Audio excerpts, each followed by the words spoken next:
Even starting ಇಂದ ಕೆಳಗಡೆಯಿಂದ ನಮ್ ಮೆಟ್ಲಿಂದನೂ ಸ್ಟಾರ್ಟ್ ಮಾಡ್ಕೊಂತ ಬಂದ್ರೆ ನಮ್ದು ಒಂಥರ ಗ್ರ್ಯಾಂಡ್ ಆಗೇ ನೀವು ಎಲ್ಲ ಮಾಡಿದೀರಾ. ತುಂಬಾನೇ ಖುಷಿ ಆಯ್ತು ನಮ್ಗೆ ಮೇಲ್ಗಡೆ. ಆಮೇಲೆ ಈವನ್ ಟೆರೆಸ್ದು ಕಾರ್ದು ಥೀಮ್ ಅಲ್ವಾ ಮಾಡಿಸಿದ್ದು, ಅದು ತುಂಬಾ ಚೆನ್ನಾಗಿ ಮಾಡಿದ್ರು ಸರ್. ಮಾತಾಡಂಗಿಲ್ಲ ಸರ್ ಅದ್ರ ಬಗ್ಗೆ.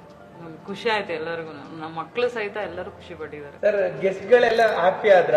ಹೇಗೆ ಅವ್ರ ರಿಯಾಕ್ಷನ್ ಹೇಗಿತ್ತು? ಅವ್ರು ಹ್ಯಾಪಿ ಆಗಿಲ್ಲ, ಅವ್ರು ವೈಬ್ರೇಟ್ ಆಗ್ಬಿಟ್ಟಿದ್ದಾರೆ ಫುಲ್.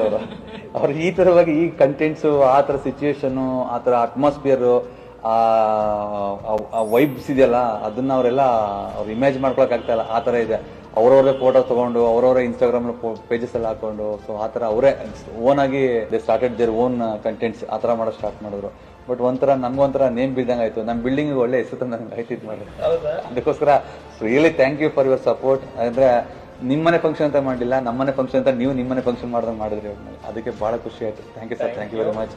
ಅಂಡ್ ಇನ್ನೊಂದೇನಂದ್ರೆ ಸರ್, ನಿಮ್ಗೆ ಅನ್ಸಿಲ್ವಾ ಏನಪ್ಪಾ ಅರುಣ್ ಸರ್ ಸುಮ್ನೆ ಬಿಲ್ಡಪ್ ಕೊಡ್ತಾರೆ, ಮಾತಾಡ್ತಾರೆ, ಆಮೇಲೆ ನೆಕ್ಸ್ಟ್ ಹೇಗ್ ಮಾಡ್ತಾರೋ ಏನೋ, ಫಸ್ಟ್ ಟೈಮ್ ಬೇರೆ ಬಂದಿದೀವಿ, ಸುಮ್ನೆ ಒಂದ್ ರೆಂಟ್ಗೆ ತಗೊಂಡ್ ಹೋಗಕ್ಕಂತ ಬಂದಿದೀವಿ, ಹೆಂಗ್ ಮಾಡ್ತಾರೋ ಏನೋ ಅಂತ ಅನ್ಸಿಲ್ವಾ?